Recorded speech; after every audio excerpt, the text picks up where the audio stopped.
What is up, guys? This is Lintheo coming at you with an updated version of my Heretic deck. Now yes, this is the updated list for April 1st, and this isn't the Dark Matter build. This is just the kind of pure rank 6 build with some techs in. So without further ado, we'll go straight into it so I can show you my list. So to start it off, we have the 3 Tefnuit. This is kind of very standard, you know, all these are kind of standard, so I'll just do them very quickly. Sue, the best one. I wish this was in Super as well. 3 Nebthet, and then finally 3 Esset.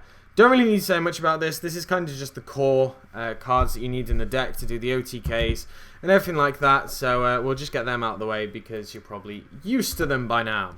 So then going on to the vanillas, I run the 3 still. The Cursed Dragon, the Wattail, and the Labradoite.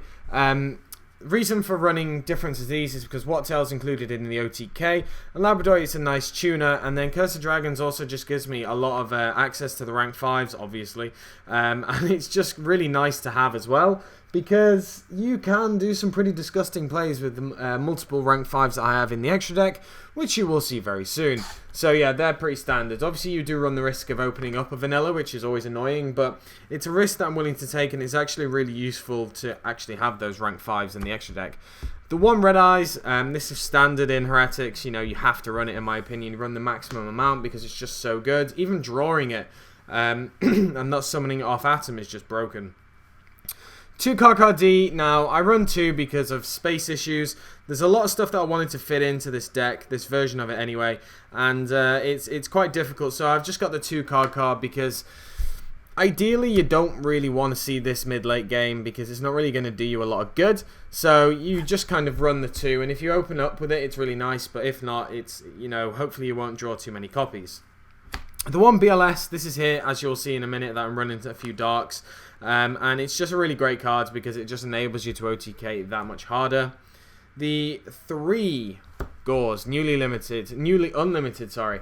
I know this isn't secret, like I couldn't find it. For some reason I have like 8 of these somewhere, and I've just gone through everything and I cannot find them for the life of me. So I'm sticking with the DL one for now, and then we will get a secret one or the Ultras. You know, I've got 2 Ultras, 2 secrets, 2 DL. I was just like, I don't know what's going on. I haven't got a playset.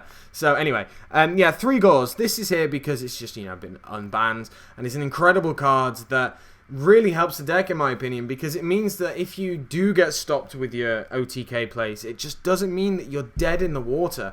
Really nice dark for BLS, and it's a really strong card. I don't run Effect Veiler in this build, but if you do, it combos up really nicely with this or the token that you summon to go into a level 8. Then I played 2 Tragodia. Now you might have seen the Gustav Max earlier, and I'll talk about that, but as I've got 3 Gores, I'm actually testing out the 2 Tragodia, and it's working really nice because, as I said, it just means that you can not die if you you know, if you get OTK'd. The format's pretty fast right now, and being able to also copy a level in your graveyard to carry on making your plays is really solid. So the 2 Tragodia are working out really nicely for me.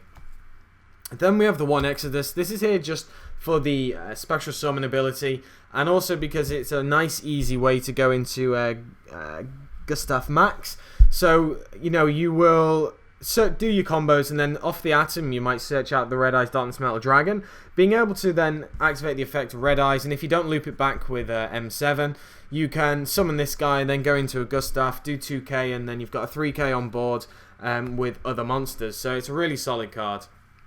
2 Maxie, this is just if we go second, or if we want to stop any plays that are going off. You can always side the 3rd one, or you can main the 3rd one if you wish, but 2's been pretty good for me, and I just like how it runs at 2. Then going on to the spells, we have the 3 Heretic Seal Convocation. Finally, it's been unlimited again. This card's gone from like 3 to 2 to 3 to 2 to 3. So it's really irritating, but it's nice that we have our 1 searching card at 3 compared to, you know, other decks that... yeah. Anyway, this is a staple. You run it at the maximum amount because it's just an extra Heretic in hand for the OTKs. 3 MST. This and another card are the only things I'm running for back row hate right now because there isn't actually that much back row hate running around. So the 3 MST is just kind of standard. It's nice to hold on to if you so need to. And yeah. Then we have the 3 Upstart Goblin. This is here for speed, consistency. You can give your opponent 3,000 life points and you can really just push past it like it's nothing. So in other words, it's just extra drawing. You draw 3 cards.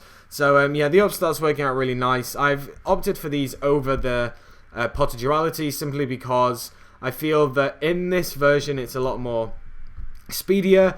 And I know that because obviously I'm running the 5 hand traps, 7 if you include the Maxies, you can sit on Pot of Dualities for consistency, but Upstart just works as well, and I kind of prefer it a little bit in this version, so yeah. Then we have the 2 giant Wingbeats. This is here just, you know, clearing any back row. You can always side them if you so wish, but I don't mind just having it in the main right now because it's just good. You don't know what you're going to go up against, and the skill drain and vanity is still around, so you know, it's just nice to be able to have them. And then finally, the 2 Book of Eclipse to combat any annoying Shadow? Well, yeah, Shadow as well because of Winder, but mainly because of the Necro matchup, because this is just a painful thing. If they do the Djinn lock, you need a way out of it, and it's just that really. So the 2 Book of Eclipse work really nicely for me. So going on to the extra deck, we have the 1 Gustav Max. I could technically play more, but the extra deck is just so bloody tight that I've only opted to do 1 because it's more of kind of like a game ender, or you know, if you're just falling short of the OTK, it's just really nice to have.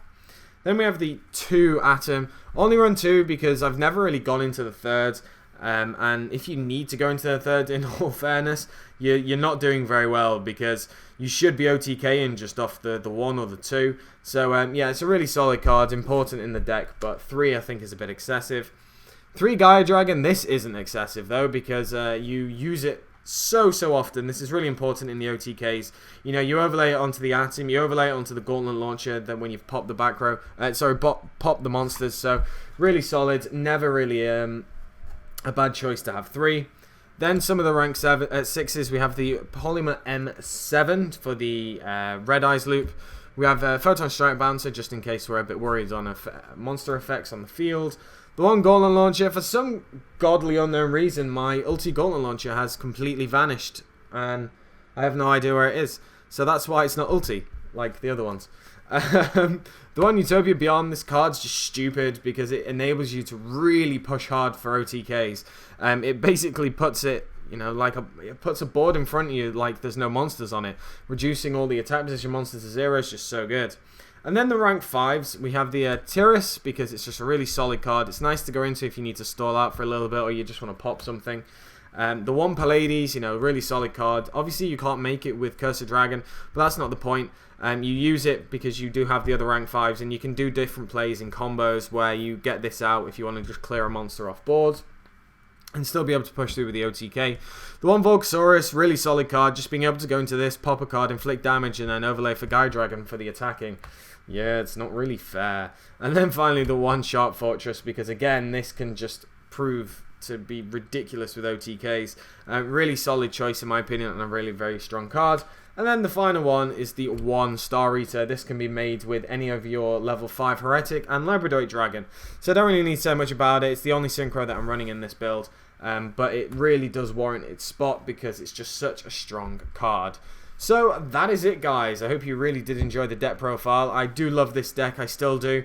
With the tier system on this, I think it's, you know, it's pretty high up there. It's not tier 1 though, but it can really put, you know, give these decks a run for their money because it is just such a strong deck and it can really shock you out of the gate if you aren't expecting it. So yeah, that is it. Let me know down in the comment section below what you think of the deck. Like, comment, subscribe, and I shall catch you guys later.